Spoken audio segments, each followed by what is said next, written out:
Hey Fizz kids, I finally got it right this time.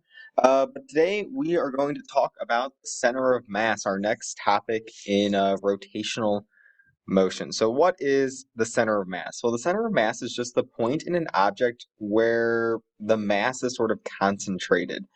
So if we were to add up all the different masses and take into account their locations, it's where the average mass sort of is. You can think about that. It's a weighted average of where the mass is located in relation to how large or where the object is located. So that average location of mass.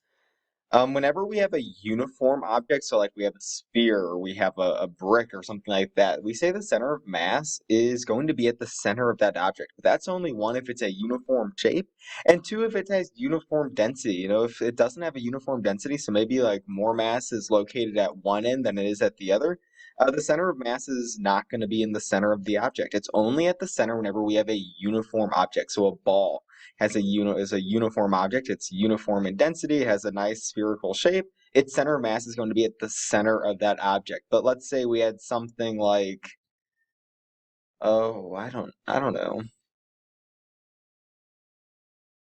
Let's say you had something like a person, where a person is not necessarily uniformly distributed.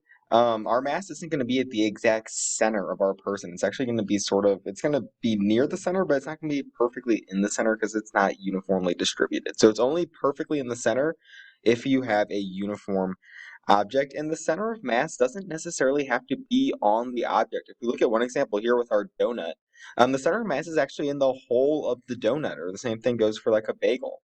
Or let's say you have like an L-shaped level, something like this. The center of mass is actually going to be closer to over here. So it doesn't have to be located on the actual object. It could be located outside of the object in that case. Another thing that's related to the center of mass is the center of gravity. And this is the point on an object where the force of gravity is acting upon. So like whenever we draw a gravity vector, we're drawing it from the center of gravity. Whenever we have an object that's hung at its center of gravity, it will not rotate at all, which is kind of cool. So if you hang something from its center of gravity, it's not going to rotate anyway because the center of gravity is where it's being hung from. This is the average location of wherever the weight of an object is. So not the mass, but the weight. If d is the same throughout the object, then the center of mass is the same thing as the center of gravity. But every once in a while, you'll come to a situation, and not so much in this class, but G might not be uniform throughout the whole object. Maybe this object is a very, very massive object that extends up into space, and all the way to the top, whenever it's in outer space, gravity is 0.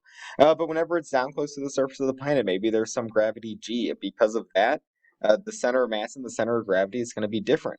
But as long as G is constant throughout your object, maybe it's all on Earth or it's all on one level of some planet, we can say that the center of mass is going to be the exact same as the center of gravity. So typically, especially when we do problems in this class, the center of gravity is going to be the exact same as the center of mass.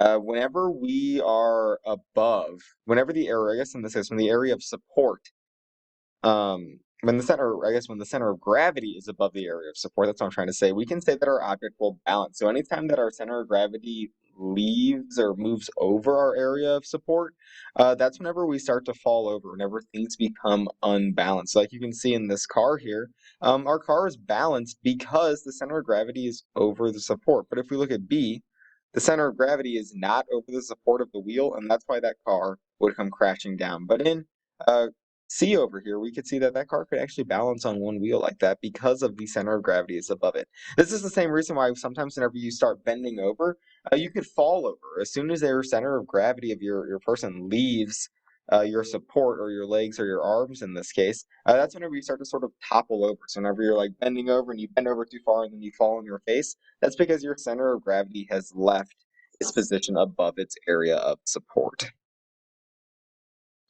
If you wanted to experimentally find the center of gravity, what you would have to do is you would have to hang an object from two different locations. And you'd want to draw two vertical lines from each of those hanging locations. And whenever those locations cross, we would call that the center of gravity. So like our first one, we hang it from this spot here and it hangs straight down. So we could draw a straight line.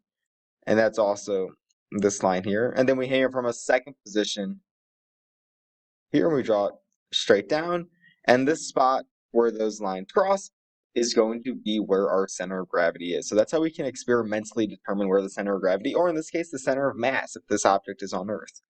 But we can also mathematically determine the center of gravity, and we'll talk about that in a second. So anytime that you are holding an object or hanging an object and it's not the area of support is not in line with the center of gravity, what's going to happen is gravity is going to create a torque on that object, and it's going to cause that object to rotate down until its pivot point, in this case, and the center of gravity are aligned.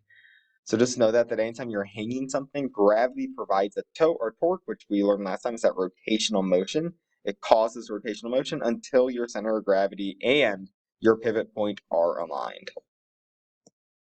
Whenever we calculate the center of mass mathematically, we use this wonderful formula where we say that the x center of mass is equal to mass 1 times x1 plus mass 2 times x2 plus any other masses times their position divided by the sum of the masses. And this is just what's called a weighted average of the mass of the particles. And the reason why it's the weighted average is because we're taking into account not only just the mass of the objects, but we're also taking into account where they're located. So whenever we find the center of mass, both of these things are important.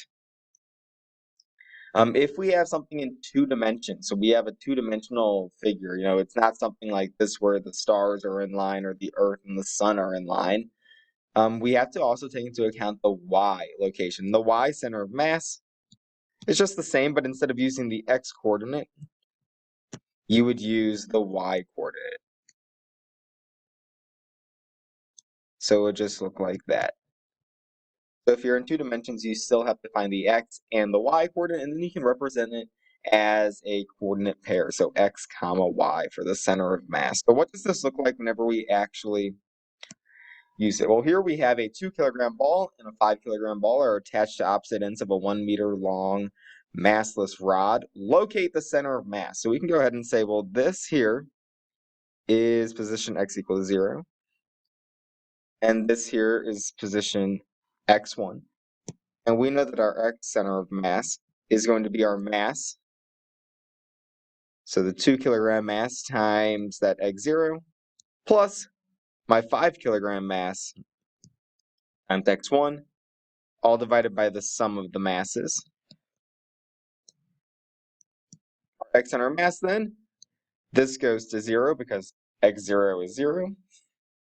So we would have 5 times 1 over 2 plus 5, or our x center of mass is going to be 5 over 7. Units on that will be meters. So that's how we can determine what our center of mass is. Make sure you answer the question at the end of this video, and I will see you all in class.